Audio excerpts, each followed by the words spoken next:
अब वाराणसी के मस्जिद के एग्जाम्पल के तौर पर एक खास बात आपको बताना चाहता हूं, इस पर सोचने की जरूरत है। जो ब्राह्मण आज मुसलमानों के साथ झगड़ा कर रहे हैं कि हमारे मंदिर पर यह मस्जिद बनाई गई है, तो ब्राह्मणों ने आधे मंदिर पर मस्जिद बनने के लिए उस समय अलाउ क्यों किया है? मौलाना सवाल है लक्ष्मण राव। आधे हिस्से पर ब्राह्मणों ने मंदिर बनाया, आधे मंदिर के हिस्से पर मस्जिद बनाने के लिए अलाउ किया। क्यों किया?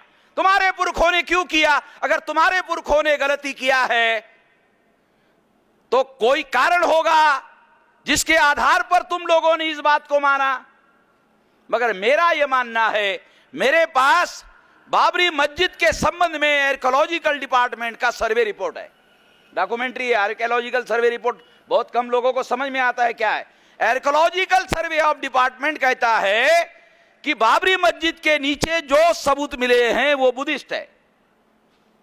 आर्कियोलॉजी कह रहा है लक्ष्मण राव, मेरे पास लिखित है, आर्कियोलॉजी का रिपोर्ट है, पुरातत्व विभाग का रिपोर्ट है। उन्होंने जो खोदा, खोदने के बाद जो रिपोर्ट दिया, उनका कहा यह बुद्धिस्ट प्लेस है। कांबळे साहेब, पुरातत्वाचा पुरावा म्हणजे फाइनल। जितने बड़े मंदिर भारत में है, एक भी ब्राह्मणों का नहीं है। वो सारा अगर खोद के निकाला जाए तो उसमें बुद्धिस्ट आपको सारे पुरातत्विक सबूत मिल जाएंगे। एक बात। दूसरी महत्वपूर्ण बात, वाराणसी से 7 किलोमीटर अंतर पर सारनाथ है। सारनाथ में बुद्ध ने सबसे पहला प्रवचन किया, चरत भिक्कवे चारिकं बहुजन हिताय बहुजन सुखाय अत्तानुहिताय लोकानुकंपाय आदि कल्याण मध्य कल्याण अंत कल्याण। ये बुद्ध का पहला प्रवचन सारनाथ में बुद्ध ने किया। वाराणसी से 7 किलोमीटर अंतर पर है। और ये जो ज्ञानव्यापी इस तरह का, कभी किसी मस्जिद को ज्ञान व्यापी, ज्ञान से रिलेटेड शब्द भारत के किसी मस्जिद के साथ जुड़ा हुआ हो, ऐसा कोई उदाहरण मुझे बताओ। मैं खास बात बता रहा हूं। इसलिए मेरा यह कहना है, मैं ये पब्लिकली जानबूझकर कह रहा हूं, ये ब्राह्मणों का प्लेस नहीं है, ब्राह्मणों का मंदिर वहां नहीं था, ये बुद्धिस्ट प्लेस है। इसलिए ब्राह्मणों ने और मुगलों ने मिलकर बांटकर बनाया। बहुत बड़ा बयान दे रहा हूं, इसके पहले किसी ने भी ये नहीं दिया होगा और मैं इसे साबित कर सकता हूं। दोबारा बताता हूं, ये समझने के लिए थोड़ा सा, मुसलमान अलग होते हैं, मुगल अलग होते हैं। मुगल रेस है, मुसलमान उसको कहते हैं जो कुरान को मानता है, वो मुसलमान। तो मुगल रेस है। तो मुगलों ने अपने काल में ये जो बुद्धिस्ट प्लेस था, इस प्लेस को उन्होंने जो भी किया है उसको ब्राह्मणों का समर्थन था। इसलिए मुगलों ने बांटकर ब्राह्मणों का और मुगलों का दोनों का मंदिर और मस्जिद बनाया। ये है मेरा वर्षन। लक्ष्मण राव, अगर आर्कियोलॉजिकल डिपार्टमेंट जिस तरह से बाबरी मस्जिद के नीचे खोदकर सबूत दिया, अगर इसका भी खोदा जाता है तो सबूत मिल जाएगा।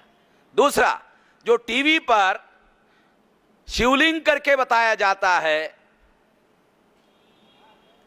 भारत में कभी कोई शिवलिंग पानी के फवारे के अंदर शिवलिंग है, ऐसा कोई उदाहरण भारत में और दुनिया में उपलब्ध नहीं है।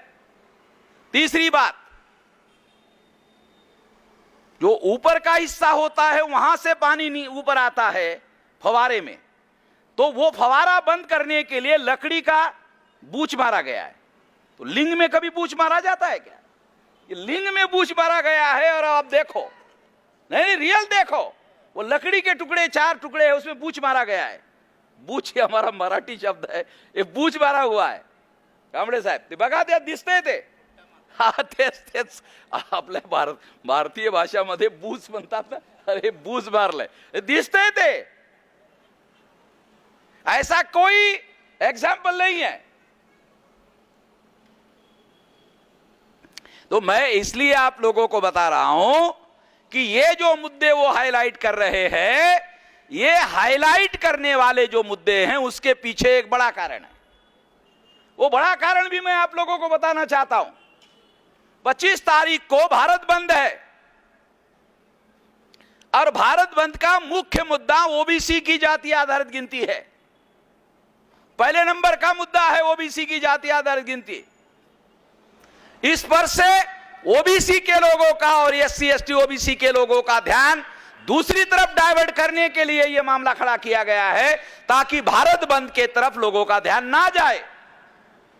मैं अभी आपको बताता हूं, आज की तारीख जो है 19 है।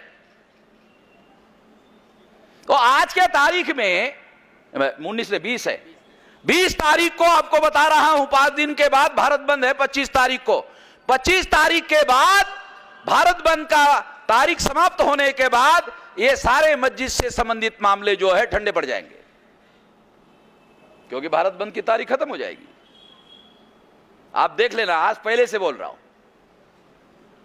क्योंकि उन लोगों को मालूम हो गया कि हमने 2-2 बार भारत बंद किया, इसका मतलब हमारे पास ताकत है।